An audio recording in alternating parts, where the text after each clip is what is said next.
start the panel discussion. So, like I said, today with us we have Alexandra Ebert from Mostly AI, Wolfgang Weidinger from the Vienna Data Science Group, and Alexandra Now, if I pronounce it correctly.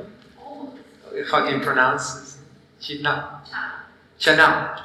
Chan, okay. It's very hard all the time. And what I wanted to, we are going to talk about synthetic and open data, and we are going to see what does it mean. We're going to talk about what are the cool stuff, what are the benefits, what can be the downside of using it, and also we are going to tackle about what kind of problems, what kind of society issues we are having can be solved with this approach. So for the start, I think that the most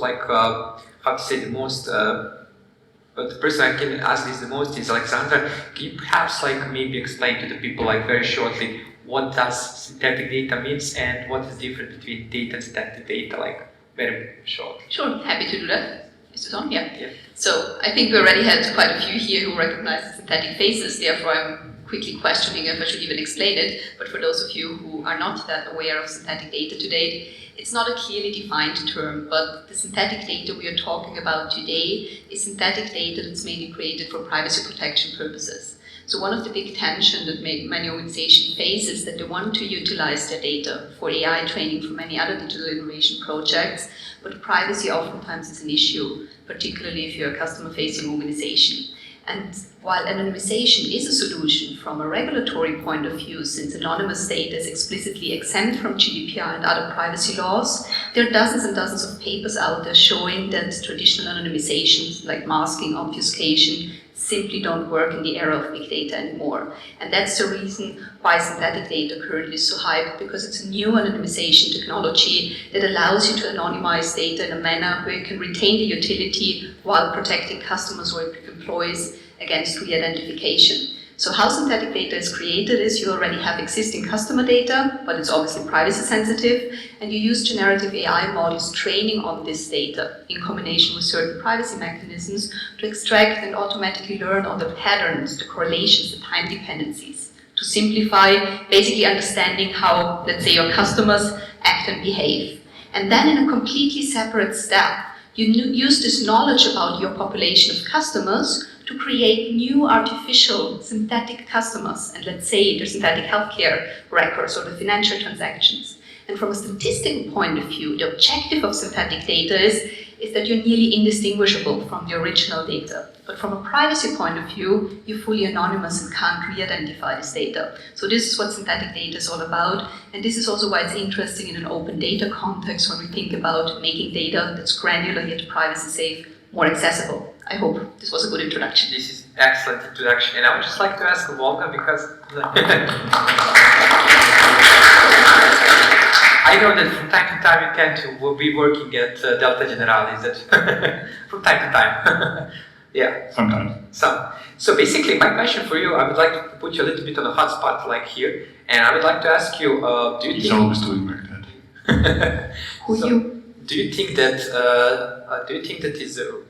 that is reasonable to think that, for example, some industries, traditional industries such as insurance, would like to use synthetic data, and what can be the problem with implementing in the real industry? Thanks for the question. I would maybe start a bit differently in sense of the definition of the problem. What do you want to solve? So if you think about insurance, banking, telecom, whatever, they are not driven by, hey, I want to synthesize my data now because it's so cool and let's do that. That's not how it works. So they are driven by mostly making money and earning money, and if it helps in doing that, yeah, let's do that. So I would phrase it a bit differently. If you have a use case, business case, where this really helps, okay, even in, I don't know, jump-starting a startup community or whatever, because you want to disseminate your data. Just imagining it now, okay. But if you have a business case in banking, or risk, fraud, whatever, then it's more like, what are the hurdles? The hurdles are more or less, do I have enough capability? Do I have enough resources? And yeah, for sure, then do I have enough data? Do I have enough high quality data? So I'm now maybe a bit provocative, giving it back in sense of, okay, what is the business value of that? To use that, what is the purpose? What do I gain by doing that? And I think this is this question has to be answered and fired away. Okay, and just to reference, so are you using in insurance synthetic data right now? To my knowledge, in insurance, yes. Yes. Okay, this is interesting. I didn't expect that. Okay, Alexandra, I think that you have also I think it's going to be very interesting panel because we have so much different aspects we can cover, and I think when we're talking about this aspect, it has much I think bigger influence that people can realize until they go deep into down to the rabbit hole. So my question is, do you think that in the future we can expect that synthetic data will be also some kind or somehow regulated, and do you think that this synthetic data really do solve the problem of GDPR? Well, the second question is easier to respond to.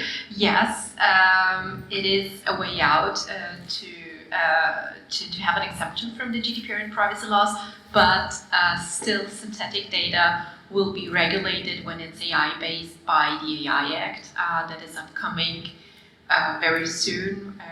Maybe end of this year, maybe next year at the beginning. So regulatory has to find very quickly a solution due to the recent developments around generative AI and all the boom, because everyone is using such kind of models right now, and now the regulator has to keep track with all the people that have to come up with that. So yes, synthetic data right now isn't regulated, so it's super good to have one and to test based on synthetic data, not on personal data. By the way, it's not legal, so don't do that.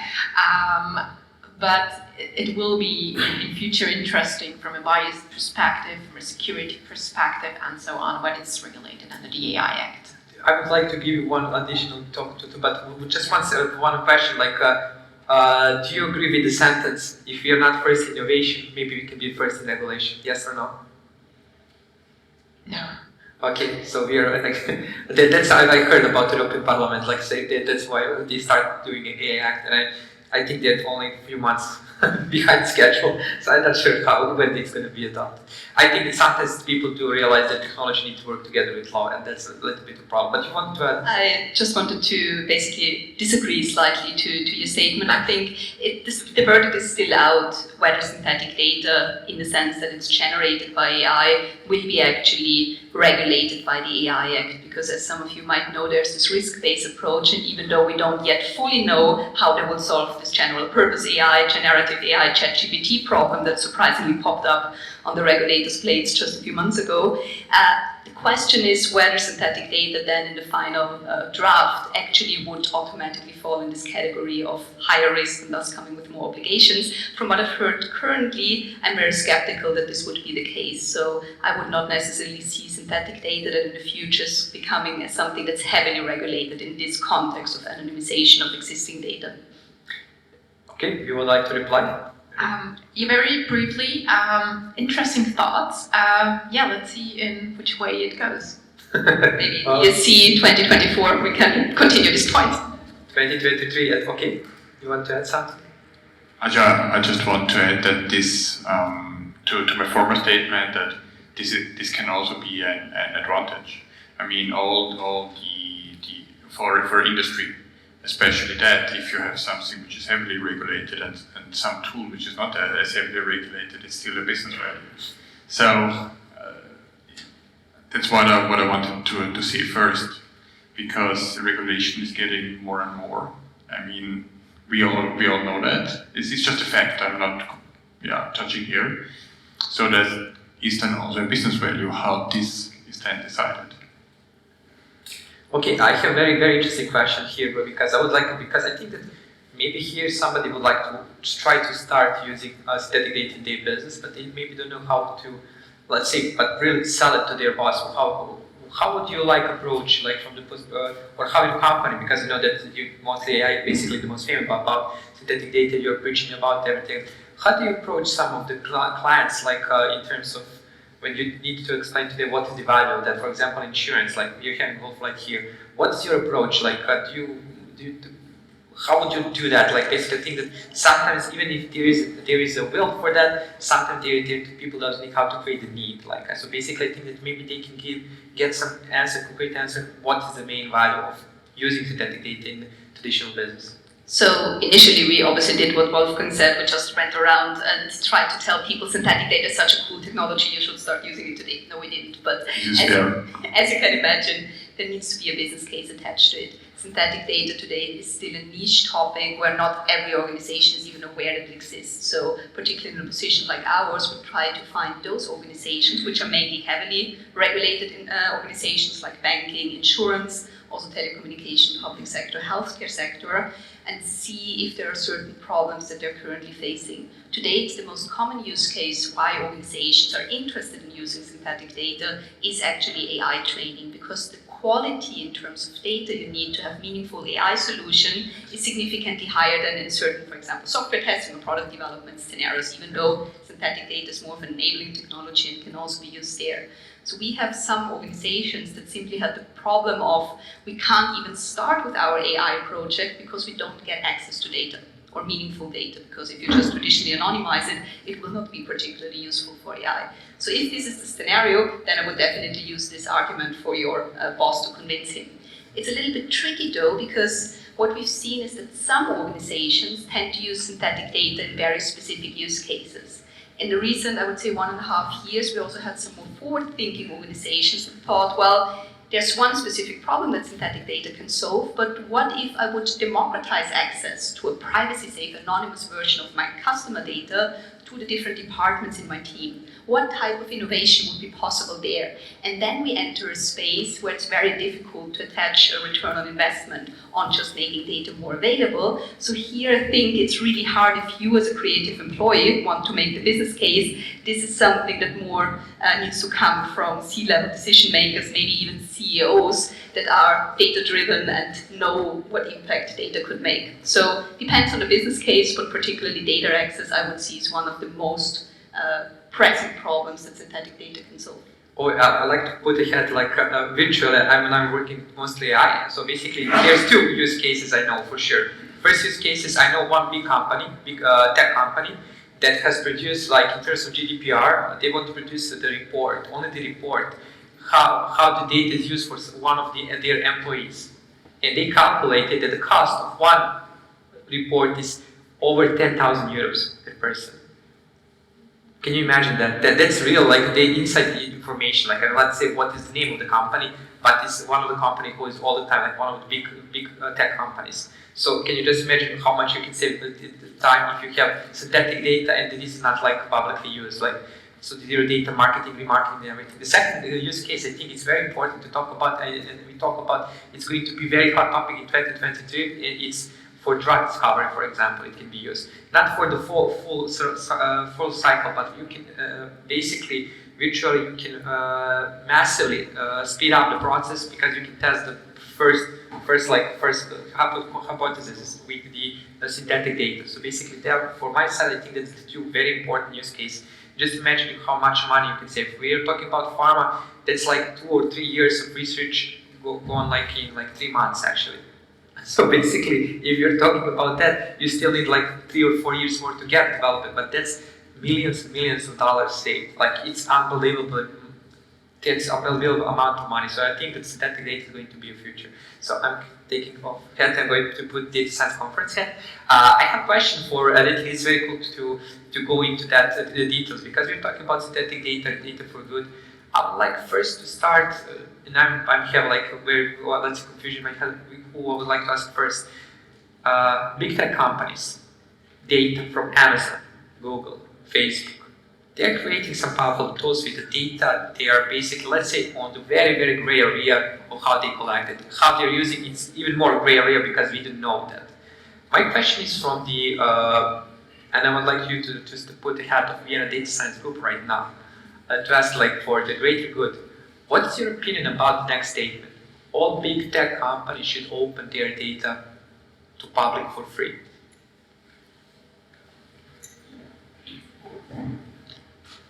I would say that first thought is clear. It's from the as chairperson of the Vienna Data Science Group, caring about the societal impact, caring about the community. It sounds like a perfect idea. Next thought immediately afterward would be like, okay, what should I do with it? I mean, because data in itself is like this giant pile of rock where some gold nuggets are hidden under 3 tons of rubble. So I'm like, yeah, you can do it, but what do you want to achieve? That would be my immediate next thought. Okay. My question is for, okay, we can start and I will come back to you, Alexandra, as well. From the regulation point of view, how hard will it be to this kind of situation will be happening? Do you think this is something that can be a possible that I don't know, some regulation from the European Union or something like that can make like big companies to do so? Well, it depends on the purpose, and if there are any overriding interests that are relevant for the whole society, like in the healthcare sector, probably that could be a valuable use case where you can oblige to a certain extent other companies to hand out their data, and then the question is to whom? Who is handling the data? Is it an authority that is doing something with it? Is this a research institute? So I think it isn't that easy to oblige someone to hand out their assets. So you need a very, very good purpose for that. Do you think there is? Can you think about one purpose right now at the moment from top of your head that could be a good enough purpose to open? Yes. To open it? Vaccines that are relevant for the whole society, like we had in COVID times. Okay. This is something that is this idea of handing out something that you have achieved and not to monopolize it, that's already covered, for example, in patent laws. You can patent a vaccine, you can patent some medicine, and if it's relevant for the whole society, you can be obliged by law to hand it over and make it accessible to the whole market because it serves a higher purpose. So we do have this idea in other laws, could be an option if you really intend to do something good with that. This is like excellent mention, like I just at the top of my mind, one of the things we advocate back in Serbia and something maybe that you can advocate in Austria as well.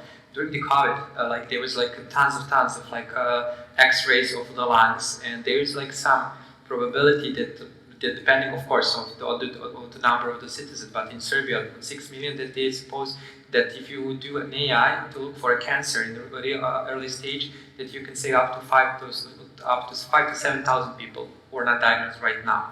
And this is like a little bit, let's say, pushing the Serbian government also to open this data to some of the professionals to really do the modeling, because it's very easy right now.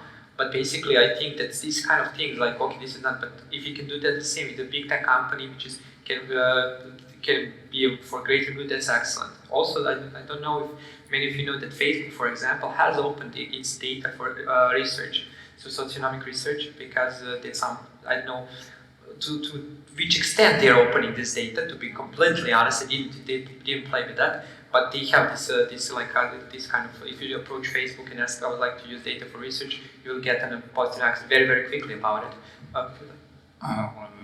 I'm not 100% sure about that, so maybe one of you, but I think I remember that Cambridge Analytica started as a research project.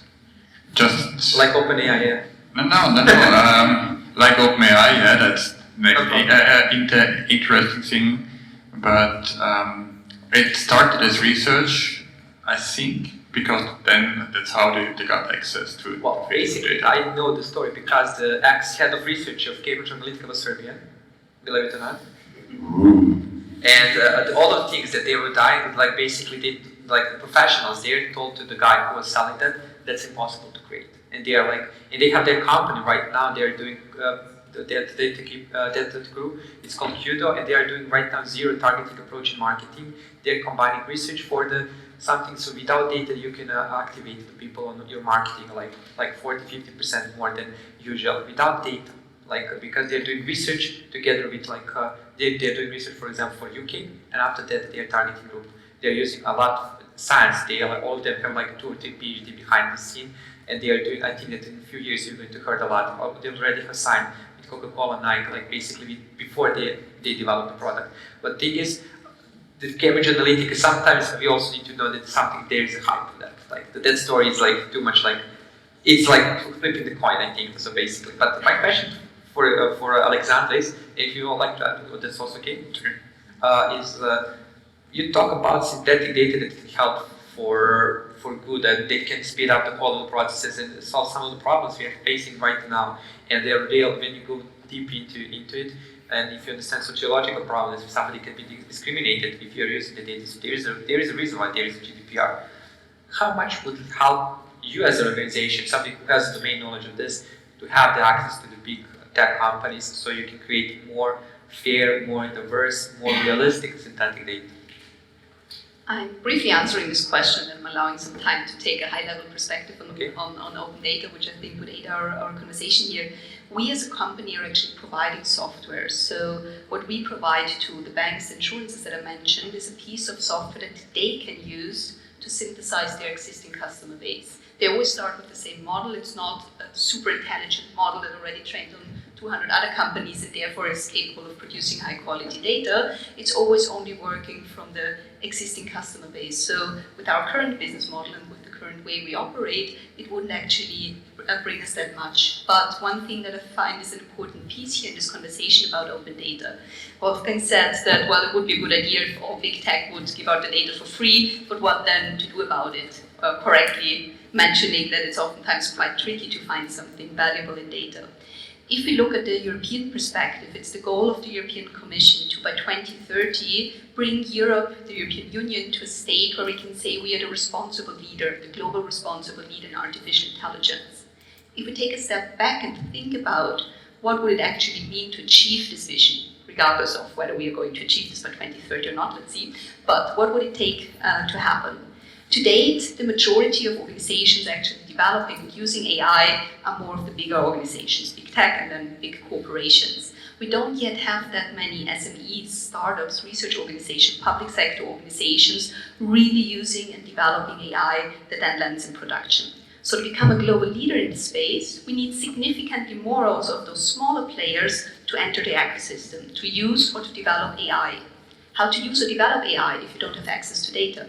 And I think this is where open data comes in, and anybody of you monitoring the regulatory developments on the European level, GDPR was the beginning. We have the AI Act, which we talked about, we have the Data Act, we have the Data Governance Act, we have the Digital Services Act, the Digital Markets Act, and a whole bunch of other acts. Some privacy pros I'm talking with call this cute nickname the tsunami of regulations that are coming our way. Some of those regulations actually have the aim, like the Data Governance Act, the Data Act, to either force organizations or incentivize organizations to share their data with governments, with other organizations, with non-profit organizations, etc., etc.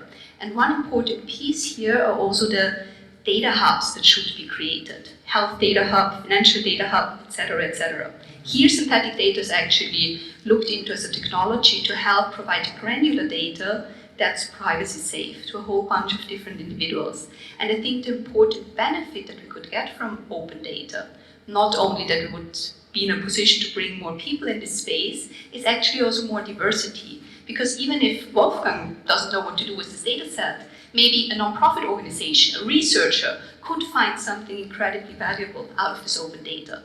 Plus, more available data theoretically could also lead to more AI for good, more data for good initiatives. Because data, if data only resides in big tech organizations, And they have to decide based on money, as Wolfgang earlier mentioned, whether they want to pursue a business case or not.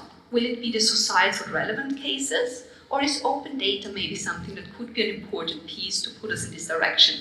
And therefore I think it's so important to have this conversation about open data and have this discussion also in how does it need to happen? How does the data need to look like to make it as useful as possible to the broadest audience possible? And what are the legal challenges that come with that? Because obviously there are plenty of that. Okay. Just underlining more or less what you were saying and what I meant before when I said, well, let's put it to the public. That's really cool, and so don't get me wrong. But I know exactly what it means to develop AI solutions, to develop something which then really delivers value. And it doesn't matter if it's for-profit, non-profit, or whatever. That's really a lot of work, and it takes resources, technical resources, and also really human resources. So we talked about vaccines, and I think a lot of us have an opinion about it. It's good, I mean, that sounds good, but how many researchers worldwide would really benefit from it? We can do a lot of analysis on that, but I think the amount of people who would really benefit from these data sets are not everybody in this room. I mean, I'm not even sure is anybody in vaccine research here. Okay, don't think so. So I just want to say, I think that even if the data is fully, let's say, open sourced or open data, because it's the same idea behind, you still have this big hurdle of, hey, come on, I'm exaggerating a bit now, like, come on guys, we have now open, we gave you all the open data here, so where are the big innovations now?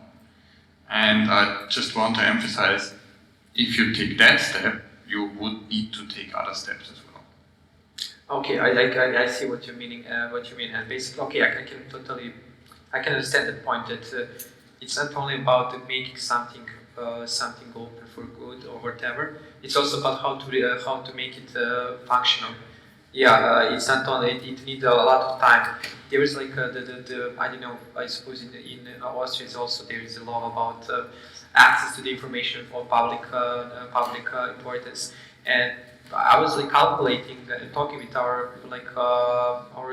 state for the state agency for the information, and they have calculated that basically in every ministry they need 10 more people just to copy paste, like a copy and print the data they need, because you need to put that in some kind of folder because it's not fully automated. So it's a very, very hard situation. Like, it's not that is, I suppose that we're talking about data engineers, etc. For the big companies, maybe they can do that, but basically if you're saying about open privacy, that's also like thinking about, okay, does it mean that in middle companies should also open, they can sustain, their business model can sustain these additional people, do they need them? So I think that, yeah, that this kind of thing is open a lot of different, I'm not saying that this is not important question to open, I think it is very important to talk about this, because in the end it's all data for all of us. If I'd like to ask Facebook to make the data for everyone publicly open, I think that they should have some kind of tool, some kind of way how they can make it happen, like for sure. But my personal opinion, for sure, I'm not telling right now, but it's not only like what you feel, what you think, it's how you maybe realize. Maybe we are far away from like 5-10 years from now, but we need to talk about it. I think that's important thing. My question, Alexandra, for you is, we're talking right now about the good side of synthetic and open data. I would like to put you right now at the hot spot and to ask you, what can be the downsides of using synthetic data and open data for organization? I mean, I've had a very interesting conversation with an ethicist from UK university once, and what we came down to with this question of, obviously there's lots of potential with making data publicly available, to think of healthcare innovation, new advancements with vaccines, with cancer, with whatever, or even sustainability, think of all the mobility data that's available. But is there some data that shouldn't be made available to the public because the potential downsides of using this data for bad cases is too high? And we had a very long conversation. We didn't have the definitive answer, but a few things that came to our mind is that we have quite some regulation in place which data is actually allowed to be connected. collected. We have financial transaction data, which is basically collected from everybody of us, unless you're only using cash, then maybe a little bit less is collected about you. But we currently don't allow to, for example, implant certain sensors in every citizen of a country and then track every, I don't know, biomedical metric there is to track. So this already limits, to a certain extent, what information can be shared and also what can be done with it. Then obviously we have plenty of regulation in place, how you can use the innovations that you build. Is it ethical to use it? Is it legal to use it? Which is another safeguard. The big question remains, what is in the middle? What is in the research and innovation phase? Should we delete some knowledge, not share some knowledge because the downsides are too high, and then we actually went a few thousand years back and a few hundred years back in the age of the Catholic Church, and some books that were burned and not made available, and also I think it was the death penalty if we were even able to read because they wanted to control society. So we had this conversation of, should we actually proactively hold back certain data because we don't trust society to do something meaningful with it, or will there always be this balance? And as you can expect, we didn't come to an answer, but we feel that already the first stage of safeguarding what is allowed to be collected and safeguarding and regulating what is allowed to be put out on the market are already pretty good areas to decide you can a little bit more lax in this middle area. Of course, you still should consider what are the potential downsides of sharing a given data set, but I think when we talk about open data, we are nowhere near of forcing organizations or incentivizing organizations to say every large organization or every organization should share all of the data, because then we would have huge amounts of chunk and nobody would know what to do with it. But maybe we could start to think from a societal perspective. What are the data sets that we could think about opening up in a safe way to advance healthcare research, to advance, for example, sustainability, smart cities, something like that. And an interesting project here we did actually with the Joint Research Center of the European Commission, which for over 2 years looked into synthetic data to see, could this be a technology that could help them to drive AI adoption? And they concluded that they see AI, synthetic data as the key enabler for artificial intelligence, not only for businesses, but for policy applications. Because also to date, policymakers don't have the data available to really make effective decisions. Just think back to the pandemic. And here there's quite some potential. And their vision actually was to use synthetic data to also make publicly available the European cancer data set. We have a data set in the European Union where each member state provides input with over 50 million European cancer patients. Due to privacy restrictions, this data set currently is not really used, but still there's so much potential that we could unwrap to get more impact and more advancements in cancer research.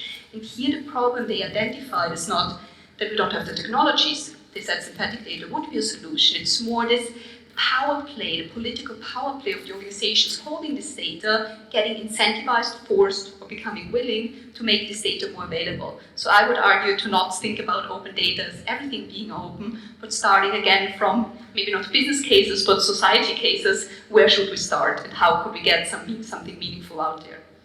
Oh, yeah, I would like to just ask you, I think you can also refer to this. I would like just what you said, like there should be a business case. I think that you're like nailing in the nail in the head. Basically, this it doesn't mean sometimes a business case doesn't mean that all the time you need to be a profit. You need to get some value from that. It can be a profit, it can be an optimization, it can be in some saved lives in the end, whatever. Like you have some kind of output that is going to be you can measure somehow, or you can at least feel that somehow you can contribute to that. My question for you is, where do you draw the line between, for you personally right now? So I would like to, you as Wolfgang Weidinger, who is an expert in data science and AI, I'd like to ask you, where do you draw the line between something that should be like privacy and something that should be like responsibility, like social, benefit, like where do you draw the line? Like you see, okay, this is too much, even if it get great good, but it's too much to use from the side of the technology, like person who has a background in technology, but also like a broader aspect, like philosophical aspect and everything else. Well, for me personally, we can now go through some use cases, and I think what comes to my mind as first thought is how we are shaped by society, how I am shaped by society. And I'll give you a simple example. worked some time for a bank, and there was one saying that there are two important things for customers there. First, how healthy they are, and second, what's on their account, so their financial data, as to say. And why am I saying that? Because I lived some time in Sweden, and there it's no problem that everybody knows what his neighbor, his wife, or whoever is earning. And going back now to Austria, and it felt completely natural there. So it's like, yeah, that's open data. Everybody can look that up because the tax records are open. Okay. Going back now, let's say, to the middle of Europe, Germany, Austria, that's a bit different. And I felt myself that I'm shaped by society then. So if you would have asked me that question some years ago, I would have said, yeah, no problem. And maybe I would even say it now and say, I think it's good that, for example, we share financial information. Yeah. Okay. But again, I feel I'm influenced by everybody around me, and that fascinates me somehow, to be honest, because what can be free, to answer your question, what can be free and not, is partly a question to society. And it's even very diverse, it seems, in Europe. Not like, okay, some people in 10,000 kilometers away are different there. So for me, I can imagine not that many information where I say that for me that's sacred. But I think the question is more, what would happen to me if somebody knows that about me? And this is depending on society and what I think will happen. I mean, imagine, I don't know, 50 years ago you go to jail, 50 years ago, if somebody knows your sexual orientation. You can go to jail, you're convicted, goodbye, and so on and so forth. So that has consequences. Okay, it's very interesting you said that, and I can see what you're saying. And basically, yeah, it should be different. And right now, I'm talking about with many persons, like I said, on many continents, and I think that, and maybe I would like also to ask you, maybe this is more of your feeling, that all the modern AI, mostly modern AI, the newest thing, they are mostly built on US data, not even European data, but US data, and the cultural experience is much more, let's say, going cognitively toward the US West, not like Western civilization as it is, but only one part of it. How do you feel about it? Do you feel okay with that? Do you feel that it's a little bit invasive to what you are as a person, what you believe, whatever does it mean? Do you feel comfortable with this kind of approach? Absolutely not. Very worried, because data should reflect our culture, our values that we have, that we live. So it's very important to have a European set of data that reflects our whole culture, which cannot be done right now. It's just the data that we have publicly available in the internet, and that's it, or in some registers. For example, the land register in Austria, Grundbuch, is an official register. You can scrape the data, you can commercialize it. You see, it doesn't really reflect values, but if you think on user data, it's hard to say which data is linked to which user. So from your discussion prior, I thought, what is required to have open data? You must label it. You must be transparent on the quality of data, on the data source, to have an idea how you can use it. Otherwise, we base any social responsible project on US data, and that cannot work, obviously. Okay, it sounds very interesting. I can also that sounds very interesting. So basically, before we go, I would like to ask you, okay, invasive, not invasive, but what I feel is that right now there is only one thing why the data are based on US data, because it's much easier to sell to US customers something that is based on their culture. It's not about some grand scheme or something that I hope it's not. But basically, I think that right now we have enough data, like even for the countries, smaller countries such as Austria, if you do it together with DACH, like part of Switzerland that's speaking pure German, and like Austria and Germany, I think there is enough data for the creating something that can be also like having in mind with the German culture and what is happening here. So basically, how much do you think that the thing that Italy did with the banning the ChatGPT is realistic in terms of regulation? Is that something that is a good approach, or something that you would like, as someone who is a lawyer, like to just like move aside from that? If you know what I'm saying about. Yeah, I get your question. Well, I have mixed feelings actually, because I think that's a good innovative step, but still there's a lot that we should remodel or rethink. So just using any set of data, US based or something else, or just scraping all the internet can be an option, but still it isn't clear, it isn't explainable, it isn't clear to any user what they are doing right now. I think that's the problem. You have to have a commercial compromise on that, how you can use it, but without over-regulating it, because that's not what I push forward. I think privacy is very important. Yes, it is, but still it has to be manageable and usable. Otherwise, we're not going any step forward. Okay, thank you so much for your answer. You like that? One small thought, maybe. When I hear that, yes, but isn't it about the purpose? Isn't it about, in my opinion, what as a society we like open data for, and isn't that for the individual, or maybe for most individuals, maybe a deciding factor what it's used for? I mean, again, with the vaccine research, I would assume a lot of people could argue, hey, well, that's something for a majority of people can maybe support. But maybe for other uses, I don't know, I give my face for face detection for automatic weapons. I assume that might not be the coolest case for society.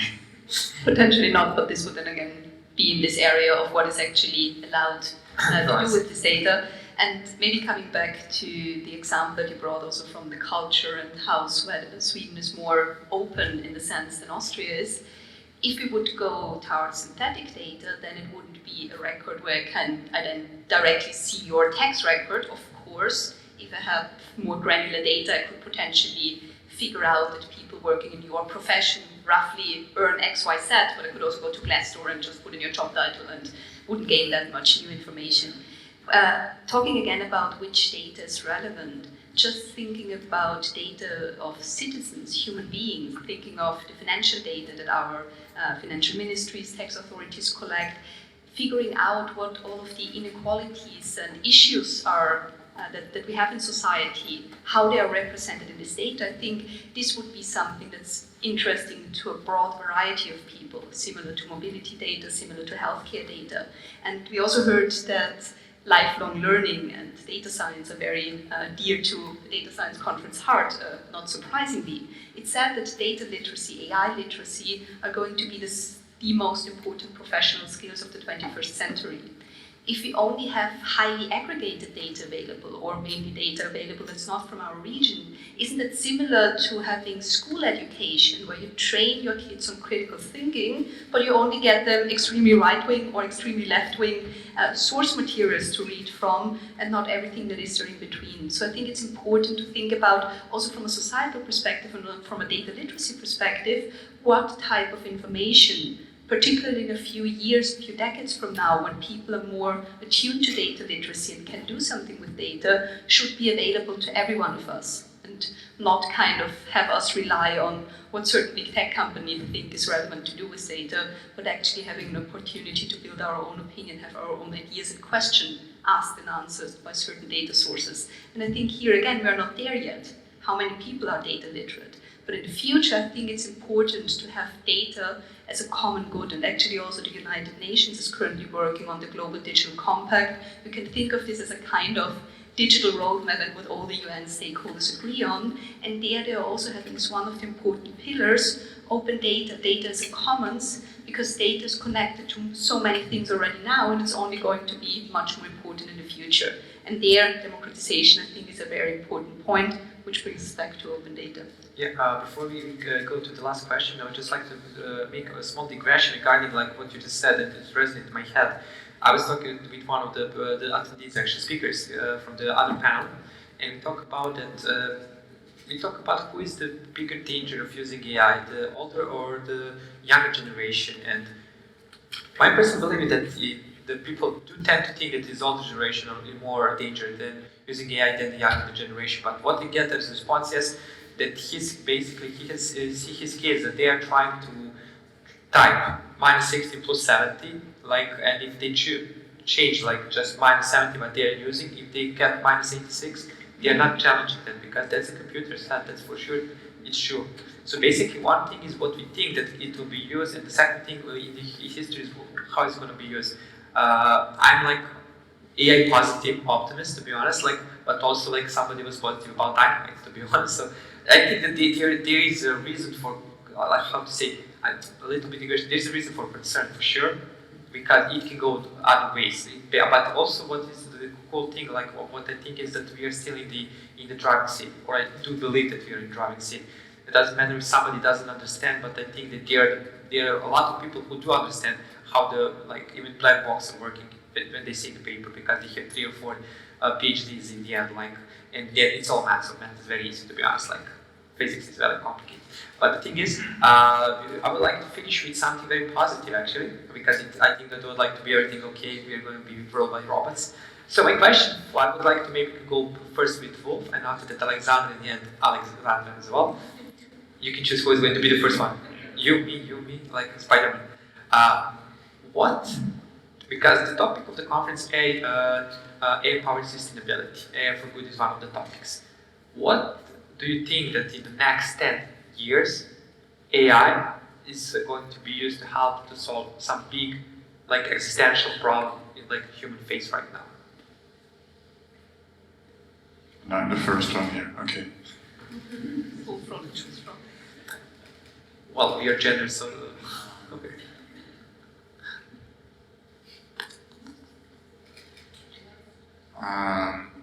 Or you would like to see?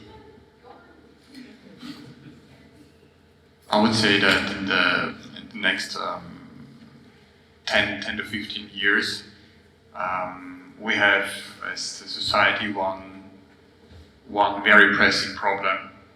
And I'm convinced that with AI we can do a lot of impact on climate change. Okay. What is exactly, which use case then has the biggest impact? Well, come on. Okay. But I'm still coming from use case and from what's the value for society, and using AI is more or less a bit a tool, as an enabler. Yes, sir. As an enabler. Okay. So I would enter there this question of where do I want to see the most impact, and where do I think we have the most, we get the most as a society there. Okay, fair. Alexandra? Well, what came up in my mind is a lot of things. I think that it will have the most impact on education.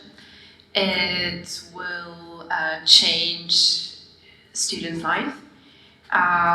Maybe they don't have to go that long to school because they have just to learn how to challenge the information received and how to use it correctly.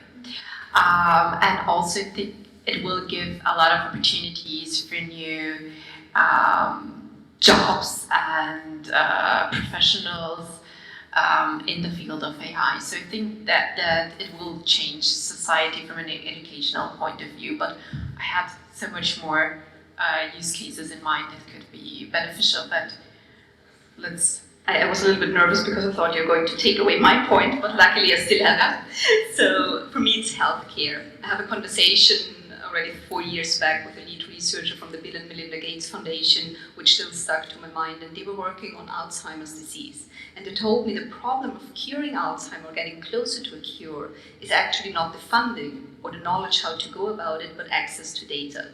Because Alzheimer's is a disease that comes into existence decades before you see the first symptoms, which makes it incredibly tricky to treat. So I think that with artificial intelligence, the biggest impact we can have on a societal level is in healthcare, because we currently have this epidemic of obesity, strokes, heart attacks, so many diseases where scientists are currently trying to, or recognizing, they're actually connected. And when we think back to research in medicine and how healthcare practitioners work today, we came from the ancient Greeks and ancient whoever, who were kind of more these universal geniuses and universal knowledgeable about medical conditions. And now we know so much about the human body that every specialist is just working with a very narrow vision on a specific problem. But the human body actually works in its entirety. And this is so much data and so much complexity when we think about our microbiome, genetics, etc., that I feel AI can definitely help medicine to make a big leap forward and get from this more reactive medicine that we have today to more proactive, health-preserving medicine. This is one thing that I really want to see AI to deliver, hopefully soon. Excellent. Interesting. My second guess was ESG, because I think that in this short time that we need to be zero carbon or have zero carbon plants, it's very tricky for human to analyze that much data or to find methodologies to analyze data. So that would have been my second guess. But I think that there are a lot of more possible valuable social impact use cases. So there is two things that I would like to see, and basically one is already set in motion, and we're going to talk about that topic the conference in Belgrade. One is called Immortality as a Service. So basically last year Google has spent $2 billion into gene research, how to prolong human life to 200 years, like quality life, and expected in the next 30 to 40 years they're going to make a breakthrough. I think that somebody here maybe is also aware of this, but this is basically, I think it's going to be groundbreaking if you have 200 years to live. That's one thing. The second thing, it's a little bit of cheat, because I was thinking right now, together with quantum computing, I think that it will be possible to maybe solve the problem of cold fusion, and after that I think that it will be interplanetary traveling will be much more realistic. I'm not sure how realistic it is to have like a nuclear power as something that can fuel that, but with that I think that we can go. I'm not sure 15 years, but in the next 50 years maybe this is more realistic. Thinking about immortality, I would hope that the soul health first, because then it would be 100 very long years. It's like quality of life. It's basically a quality of life. Like there is like with microbiome, something microbiome is one part of it actually, but the second one is totally like doing some kind of research on genes. Like some small remark here. Before interplanetary travel, it would be cool to solve the climate change problem here, so that we don't fuck up the next planet. Come on, that's not fun.